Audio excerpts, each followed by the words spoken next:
بسم اللہ الرحمن الرحیم۔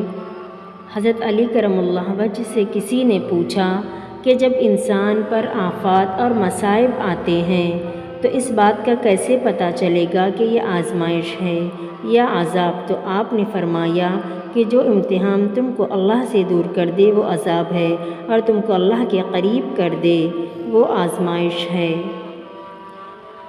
دنیا تو صرف گزرنے کا گھر ہے اور آخرت رہنے کا مقام ہے، پس گزرنے کی جگہ سے رہنے کے مقام کے لیے توشہ تیار کر لو، اور اس رب علیم کے سامنے اپنا پردہ دری نہ کراؤ جو تمہارے پوشیدہ بھیدوں کو جانتا ہے۔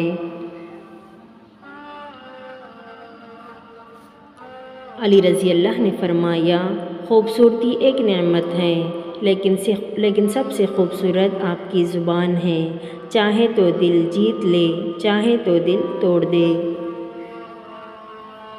علی رضی اللہ کا قول ہے، جو گالی تم غصے میں یا مذاق میں دیتے ہو وہ تمہاری قبر کے لیے ایک بچھو بن جاتا ہے۔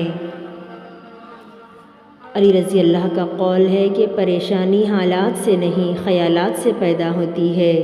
بہترین آنکھ وہ ہے جو حقیقت کا سامنا کرے۔